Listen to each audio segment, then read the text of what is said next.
मुसलमान हिंदू के लिए बोले, हिंदू मुसलमान के लिए बोले, हिंदू सिख के लिए बोले, मुसलमान सिख के लिए बोले, सिख हिंदू के लिए बोले, मुसलमान के लिए बोले, यही तक बात सीमित नहीं रहेगी। मैं मानता हूं कि अगर इस देश के सेकुलरिज्म को मजबूत करना है तो हिंदू हिंदू के खिलाफ भी बोले अगर वो कुछ गलत कर रहा है।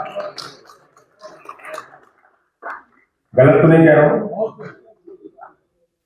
अगर मैं हिंदू हूं और कोई हिंदू संगठन बनाकर हमारे समाज को भड़काने का काम करेगा कि चलो भाई मुसलमानों से लड़ना है, झगड़ना है, तो उसके खिलाफ बोलने की जिम्मेदारी हमारी नहीं है।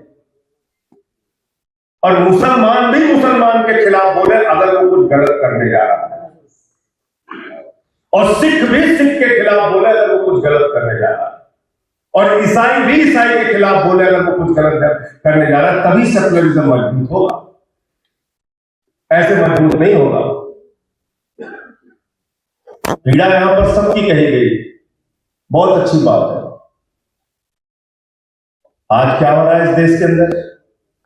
पहले मुसलमानों को गाली दिया, फिर सिखों को गाली दिया, फिर ईसाइयों को गाली दिया, फिर बौद्धों को गाली दिया, फिर जाटों को गाली दिया, फिर मराठों को गाली दिया, फिर किसानों को गाली दिया, फिर पहलवानों को गाली दिया, अब अयोध्या वालों को गाली दे रहे हैं। दे रहे नहीं दे रहे बताओ? तो ये भारतीय गालीबाज पार्टी है। मैंने तो इसका नाम बदल के भारतीय झगड़ा पार्टी रख दिया। मैंने कहा ये मोहल्ले में मत बुलाया करो, ये झगड़ा करा के चले जाएंगे। किसके सगे हो भाई? अयोध्या में हार गए तो वहां के लोगों को गाली, उत्तर प्रदेश के हिंदुओं को गाली दी जा रही है। हजारों करोड़ रुपए अयोध्या के विकास में खर्चा हो गया, देखिए जाके क्या। आप मुझे बताइए कि आप अयोध्या से हार गए तो अयोध्या के लोगों को गाली दे रहे हैं, और वहां पे बुलडोजर चला के भी बुलडोजर का जिक्र हमारे कश्मीर के साथी कर रहे हैं। बुलडोजर चला, बिल्कुल ठीक बात है। जाकर देखिए अयोध्या में, इमरान आते हैं हमारे बगल से, प्रतापगढ़ से, अयोध्या में बुलडोजर चला के हजारों मकान तोड़ के जमीन दोज कर दिए। तो बुलडोजर चल रहा है, मुसलमानों पे चल रहा है, चुपचाप बैठे हो मजा आ रहा है, सिखों पे चल रहा है मजा आ रहा है। ये मत सोचना कि तुम बच जाओगे। नोएडा में त्यागी जी वाला बुलडोजर देखा नहीं आपने? त्यागी जी का चला, फिर पलट के दूसरे वाले पे चला। ये जो राजनीति होती है इसका अंत बहुत खराब होता है। ये अपने को ही सबसे ज्यादा नुकसान पहुंचाने का काम करती है। ये बात हमें समझनी होगी, और इस देश का सेकुलरिज्म मिल के आगे बढ़ेगा। हमारे दोस्त दानी सर यहां पे बैठे हुए, एक सांसद ने इनके खिलाफ ऊट पटांग बोलने का काम किया। सुबह में आंख खुली 6 बजे उठा, सबसे पहले इनके पक्ष में आवाज उठाने का काम इनके भाई संजय सिंह ने किया। यह है हिंदुस्तान।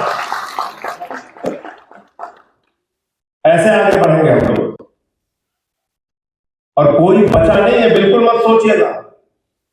जो इनके खिलाफ बोलेगा इनके उत्पीड़न का शिकार होगा।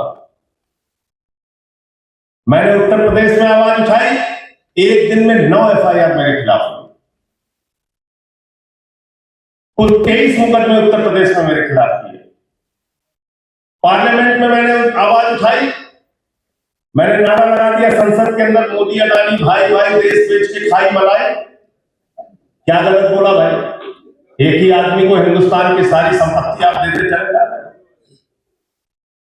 उन कंपनियों से आपने इलेक्टोरल बॉन्ड लिया है जिन्होंने आपको चंदा दिया है, और आप देखिए कहीं सड़क टूट रही, कहीं टर्मिनल टूट रहा, यही सब चंदा दिए।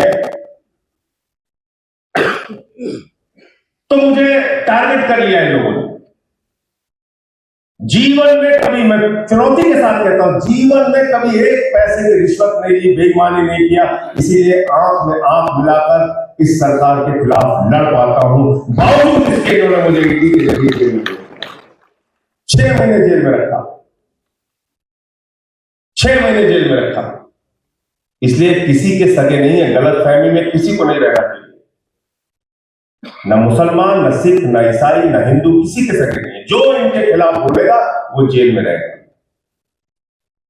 कभी संजय रावत जेल में रहेंगे, कभी अनिल देशमुख जेल में रहेंगे, कभी हेमंत सोरेन जेल में रहेंगे, कभी ममता बनर्जी के मंत्री जेल में रहेंगे, कभी अरविंद केजरीवाल जेल में रहेंगे, मनीष सिसोदिया जेल में रहेंगे, सत्येंद्र जैन जेल में रहेंगे। मुझे जेल में रखा, लड़ रहे इसीलिए तो रखा।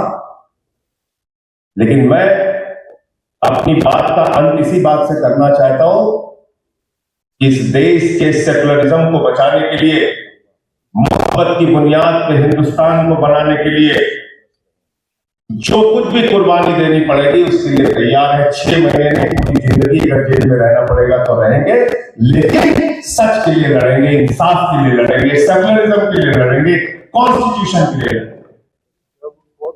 बहुत बहुत शुक्रिया, बहुत बहुत धन्यवाद, आपने मुझे यहाँ बुलाया।